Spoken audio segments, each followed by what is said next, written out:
గత కొంతకాలంగా పార్లమెంట్లో జరుగుతున్నటువంటి చర్చను మనం చూస్తూ ఉన్నాం. ఈ దేశంలో ఒకే వ్యాపారవేత్త ఉండాలి, అది ఆదాని ఉండాలి. ఈ దేశంలో మొత్తం ప్రధానమంత్రి ఉండాలి, అది మోడీ ఉండాలి. ఈ దేశంలో ఒకే పార్టీ ఉండాలి, అది బీజేపీ ఉండాలనే టార్గెట్గా బీజేపీ మరి వ్యవహరిస్తున్న తీరు మనకు అద్దం పడుతుంది.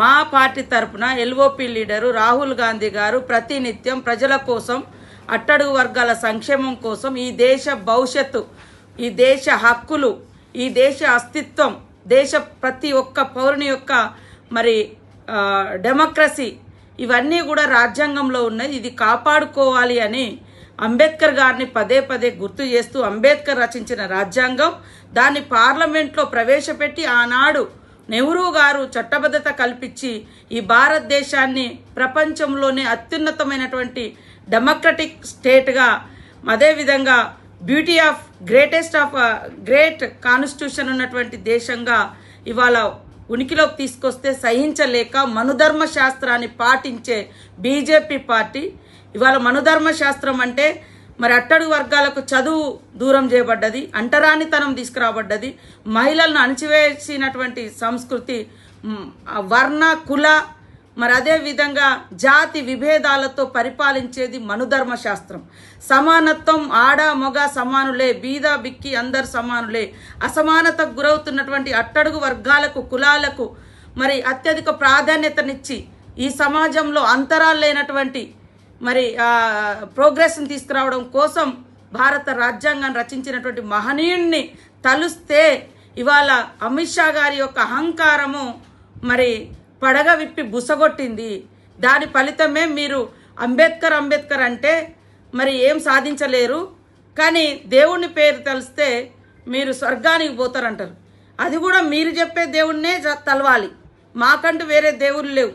ఈరోజు ఈ 75 సంవత్సరాల కాలంలో మాకంటూ ఉన్నటువంటి దేవుళ్ళు మా జీవితాలలో విద్యాపరంగా, ఉద్యోగపరంగా మరి రాజకీయ ఆర్థిక అసమానతలు తొలగించి సమాన అవకాశాలు కల్పించడం కోసం హక్కులు కల్పించినటువంటి దేవుడు, మహనీయుడు, మరి రచించినటువంటి రాజ్యాంగ నిర్మాత అంబేద్కర్ గారైతే దాన్ని ఎల్లకాలం ఉండే విధంగా పార్లమెంట్లో ప్రవేశపెట్టినటువంటి మహనీయుడు నెహ్రూ గారు.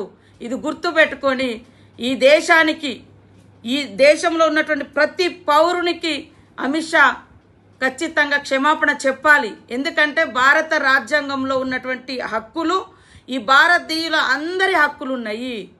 భారతదేశంలో అసమానతలకు గురవుతున్నటువంటి వర్గాలకు సమానత్వాన్ని కల్పించడం కోసం అనేక రకాలుగా ఆర్టికల్స్ రూపంలో తీసుకొచ్చి మరి ఇవాళ మనమందరం అనుభవిస్తుంటే దీన్ని తొలగించాలి. అంతిమంగా వాళ్ళ కుట్ర బయటపడ్డది, రాజ్యాంగాన్ని తొలగించాలి, అంబేద్కర్ పేరును ఉనికిలోకుండా చేయాలి. అదేవిధంగా గాంధీ కుటుంబం గురించి మాట్లాడే నైతిక అర్హత లేదు.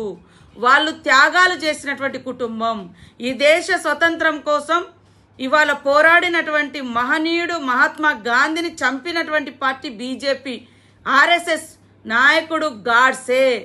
మరి అదేవిధంగా ఈరోజు స్వతంత్రం కోసం 9 సంవత్సరాలు జైలుండి ఉన్నటువంటి ఆస్తులను, తన యొక్క ఆరోగ్యాన్ని, తన యొక్క కుటుంబాన్ని త్యాగం చేసి ఈ దేశం ఆధునిక దేవాలయాలు, ఆధునిక విద్యాలయాలు, ఆధునిక ఆనకట్టలే మన దేవాలయాలు అని చెప్పి పంచవర్ష ప్రణాళికల ద్వారా అనేక విప్లవాత్మకమైనటువంటి మార్పులు తీసుకొచ్చి విద్యాపరంగా, అదేవిధంగా వ్యవసాయ పరంగా, పరిశ్రమల పరంగా, రోడ్ కనెక్టివిటీ పరంగా అన్ని రంగాల్లో ఈ దేశాన్ని ముందుకు తీసుకురావడం కోసం 75 సంవత్సరాల క్రితమే మా నెహ్రూ గారు, మా యొక్క అంబేద్కర్ గారు ఇవాళ కృషి చేస్తే దాన్ని అత్యంత కించపరిచే విధంగా మాట్లాడినటువంటి, అత్యంత దుర్మార్గమైనటువంటి విధానాలు అవలంబిస్తున్నటువంటి బీజేపీ ఈ దేశానికి, ఈ అట్టడుగు వర్గాల సమాజానికి బేషరత్తుగా క్షమాపణ చెప్పాలి. ఇవాళ గాంధీ కుటుంబాన్ని పదే పదే కుటుంబ పార్టీ అని చెప్తున్నావు. 15 సంవత్సరాలుగా మరి గతంలో ముఖ్యమంత్రి మోడీనే, ఇప్పుడు మరి 3 సార్లు ప్రధానమంత్రి మోడీనే. మీ పార్టీలు ఇంకెవరు లేరా? ఇవాళ 35 సంవత్సరాల క్రితం రాజీవ్ గాంధీ గారు చనిపోతే ఆనాటి నుంచి కాంగ్రెస్ 3 సార్లు అధికారంలోకి వచ్చింది. అయినా కూడా ప్రధానమంత్రి పదవులు తీసుకోకుండా సామాన్యుల కోసం, సకల జనుల కోసం కన్యాకుమారి నుంచి కాశ్మీర్ వరకు పాదయాత్ర చేసి దేశంలో సమైక్యత, సమభావం, శాంతి, ప్రేమను నింపడం కోసం మా నాయకుడు రాహుల్ గాంధీ గారు కృషి చేస్తుంటే మీరు మనసు నిండా, మైండ్ నిండా మొత్తం విద్వేషాలు పెట్టుకొని మీ రాజకీయ ప్రయోజనాల కోసం కులాలను, మతాలను రెచ్చగొట్టి ఇవాళ మీరు అధికారంలోకి వస్తున్నారు. మీ సీట్ల సంఖ్య పెంచుకుంటున్నారు తప్ప ఏ కులానికి, ఏ వర్గానికి, ఏ మతాలకు మీరు ఏం చేసింది లేదు. కేవలం రాజకీయ ప్రయోజనాల కోసమే రిలీజియస్ కొట్లాటలు మీరు తీసుకొచ్చారనే విషయం సమాజం అందరికీ అర్థమవుతుంది. కాబట్టి కాంగ్రెస్ పట్ల బీజేపీ నాయకులు పార్లమెంట్లో వ్యవహరిస్తున్నటువంటి తీరును మేము తీవ్రంగా ఖండిస్తా ఉన్నాం.